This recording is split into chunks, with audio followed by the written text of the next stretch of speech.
Good afternoon, ladies and gentlemen. It gives me much pleasure to be here. Of course, we'd like to acknowledge the Honourable Prime Minister, our developer, of course, Manasa Naideru, the members of the landowning unit, and everybody else has been invited, including the contractors, the engineering team, and various other partners. My task this afternoon is very simple. I would like to, first of all, and I think all of us need to remember this, that none of this would have been possible without the leadership of our Prime Minister and his commitment to ensuring that we empower all Fijians, including, of course, the landowners. So please put your hands together for him, because without this, the vision and goal, nothing is possible without a particular vision and goal. Many people in Fiji for decades have talked about, how iTaukei people are not, they're not cash rich but asset rich, but nobody did practically anything about it. Today is a manifestation of that practical approach to ensuring it happens on the ground. But as he said, that it's not only about developing iTaukei land for the iTaukei landowners. It means overall the Fijian economy will grow.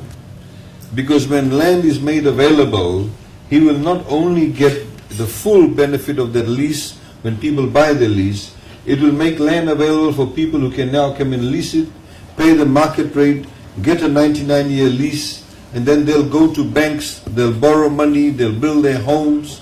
And over here we have 3 commercial lots, they may build shops. And what that does, it creates jobs. Because when you build a home, you need someone to dig the foundation, someone to lay the bricks, you need the plumber, you need the painter, you need someone to do the roof. All of those things creates jobs. It also gives certainty to people. Nowadays, as we know, a lot of people want to have their own home. They don't necessarily want to live in their own big, communal family. They want to have their own homes. Some people go overseas, people maybe in the British Army, they work overseas as nurses, etc. They want to come and lease their own land and build their own homes. So this helps facilitate that. It also means that people build stronger homes. When you have your own lease, when you have your own land, you will actually build a nice concrete home. So next time there's a cyclone, your home does not get blown away. And then government does not have to come and help you because your home is still intact. This is the big vision. This is the long-term thinking.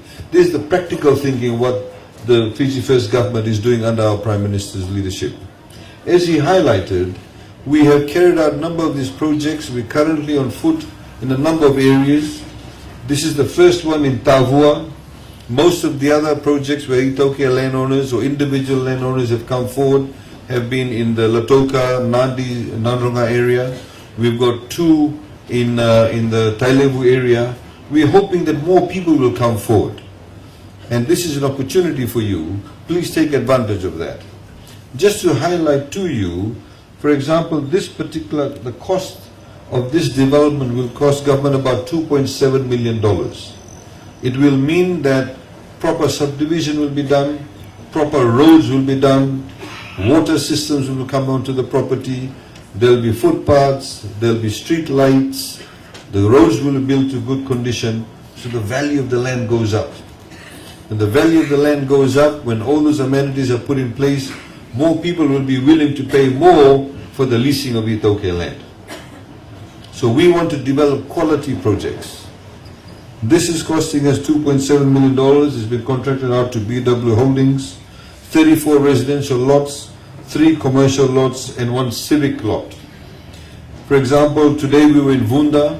The former national rugby team member, Josefa Ule Vunda, and his wife Makalesi Davelevu. They are developing 15 residential lots. Very nice views of the Mamanudas and Yasawas. At the cost of $616,000.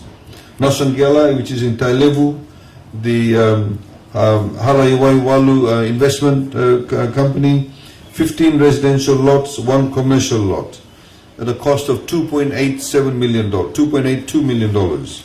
In Nyandua, opposite Pacific Green, you would see, very nice beach area, the lots there's 13 residential lots at a cost of $2.7 million. In Vunda, we have 1 individual, Alepate Tawai, 8 residential lots, cost us over $500,000. Saweni, Patina Property Investment, there's one lady from Lawaki village who's actually gone and taken out the lease from her, Matangali, at a cost of over $2 million, 34 residential lots. And Warren-Bitia, 17 residential lots at $1.5 million. All of these lands will be made available. In fact, a number of them, we're hoping the Honourable Prime Minister will do the groundbreaking ceremony. Just to let you know, not the groundbreaking ceremony, but to actually start the sale of the lease. What we do is that we get the consultants, they do the engineering works, they make sure the works are done properly, and then we have an agreement with the actual landowner or the person who's got the lease that we value the land to make sure that the land is sold at the right price. Because sometimes you may have, say, 15 lots. They may be worth, say, $200,000 each. Somebody may come along and say to you, I'll give you $1 million and give them all to me. And you may think, oh, $1 million is a lot of money. But in fact, it may be worth $2 million. So we are here to help you to make sure that you actually get the right price for the lot. And all of the money, when the lease is sold, goes directly, of course, to the developer, which in this case is the person who's got the lease, who's worked with government. So I urge all of you, those of you who have land, you want to develop the land, please put in your proposals. Suliana Itaukei, who is also working with us in this project, she's the point of contact. We have Shah over there, MTR Shah from Ministry of Economy. He's the guy behind the scenes who does all the negotiations with the contractors to make sure we get good value for the return for the landowners. So ladies and gentlemen, as the Honourable Prime Minister also said, the Constitution guarantees the ownership of all Itaukei land. There's nothing to be frightened about. You are simply leasing the land, and we want you to lease more land so you can actually become cash rich. But when we have more land available on secure terms, when people want to lease land on secure basis, they will also invest. And overall, Fiji as a country will prosper. I'd like to thank Bill 17? Okay, sure. I would like to just also thank Honourable Prime Minister Mr. Naiveru for his patience. We had a number of issues pertaining to the finalization of it. I'd like to thank him for his patience too. As the Honourable Prime Minister mentioned, that there's been a lot of talk recently. As you know, elections are this year too. There's a lot of lasulasu that's going on. It started last year when a lot of people talked about Bill 17. There is no more Bill 17. A bill is a proposal to make a law. When that bill becomes law, when Parliament approves it, it becomes an act of Parliament.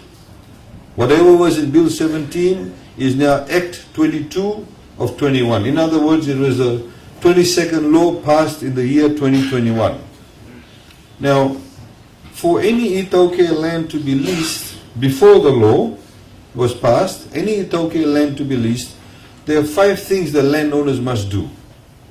Firstly, 60% of the members of the landowning unit must agree to lease the land. So, for example, if Suli over here wants to lease a land, she approaches a particular Matangali or Itokotoka, says, I want to lease the land. 60% of the members of the landowning unit must agree to lease. The second thing they must agree to is what kind of lease they'll give to her. Is it going to be for agriculture? Is it going to be for residential? Is it for commercial, tourism, or industrial? 60% have to agree to that. Then the next thing they have to agree to is how long will they lease the land for? Is it going to be 30 years, 50 years, 75 years, 99 years? Maximum you can lease is for 99 years. How long will you lease it for? And then they all have to agree. The fourth thing is how much premium she's going to pay you. Premium is the land has to be valued. So assuming she comes and she says, I want to lease 10 acres of land for agriculture purposes and for 99 years. And you agree to that.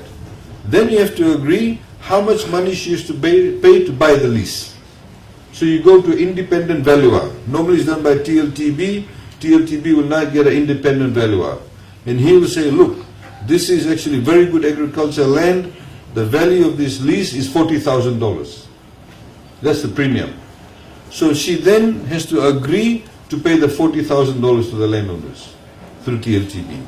The fifth thing you have to agree to is how much she will pay on a yearly basis. Because remember, once you pay for the premium, you still have to pay every year lease rental, what you call lease rental. So it may be, say, $2,000. And that lease rental gets reviewed every 5 years. And remember also in this constitution, it says that when we lease iTaukei land, you must pay the market rate. Market rate means you must pay what is the going price, not some small piddly amount. Before, as you know, that's what used to happen. People used to make deals on the side, pay $2,000 for something when it's worth $10,000. So those 5 things landowners have to agree to. That was before the law. After the law is exactly the same thing. Nothing's changed. Nothing has changed. So all the landowners' rights and consent, nothing has changed. Before the law, after law is the same thing. What has changed is this. When Suli leases the landowners are all happy, you've been paid your $40,000, you all agree that you're going to give it to her for 99 years, agriculture purposes, she's going to pay you $2,000 a year lease. Then Suli decides, okay, I'm going to start my farming after 1 year. Then she says, oh, there's no water here. I need to connect Water Authority Fiji onto my land. For that to happen, she has to go to the TLTB to get consent. Nothing to do with the landowners. The landowners are all happy, they've gone off. She has to go to TLTB for consent. TLTB can take 1 week, TLTB can take 1 year, TLTB can take 6 months. Then if she wants to connect electricity, she has to again go to TLTB, got their consent. Nothing to do with the landowners. Has to get their consent. If she wants to go to the bank and she wants to build a farmhouse, buy a tractor, she needs to borrow money. So she goes to, say, BSP. BSP agrees to lease the lend her the money, Before they lend her the money, she again has to go to TLTB to get the consent. If 1 year later, she wants to change her bank from BSP to Bread Bank or to HFC, she again has to go to TLTB to get the consent. That's unnecessary. That's an administration that's unnecessary. That's what's been removed. That's the only thing that's been removed. Nothing to do with the landowner's rights. That's the same thing used to happen with government land, crown land. Before, when you lease crown land, for you to connect water, electricity and get a bank mortgage, every time you have to go to the director for lands. That's also been removed. So what this does, and a lot of people are now telling us, they're saying, it's good for me to now to lease iTaukei land because it's easy. As long as the landowners agree to that, I'm quite happy to pay the market rate. Even if they want me to pay $5,000 more, I'll pay it. Because once I get the lease, I can start my development. No more bureaucracy. So you see, what it has done is increase the value of the iTaukei land. More people will now feel comfortable to lease it. Now, if Suli has, you've all agreed, agriculture lease, 99 years, if she decides after 5 years to build a shop on the land, she can't do that without the consent of the landowners. Landowners have to agree that she can build a shop because the shop is commercial. It's not agriculture. So the lease payment needs to be higher. If she wants to sell the land, she has to get a consent of the landowners. If she wants to subdivide the land, make it into 4 parts, sell the land, she has to get the consent of the landowners. If she wants to build a house and put 2 flats and rent the flats out, she has to get the consent of the landowners because she's departing from the original intention of the lease. The original intention was to have agriculture lease. So the law is all there to protect landowners. Any change in the lease, consent of the landowners. Connecting water, electricity and bank and all that, that was a TLTB thing, we've taken that out. So that's the reality. So there's a lot of people going around talking about these things. It does not affect landowners' rights and consents. All of this information is also available on the government webpage. Please go to the government webpage. You listen to the PM speeches there. You have all the information there. That is the source of truth. Don't go to one mind, one goal. That's all the big lasulasu stuff. All the people are talking on Facebook, all this nonsense. The source of information is you go to the government Facebook page, and that is actually the law.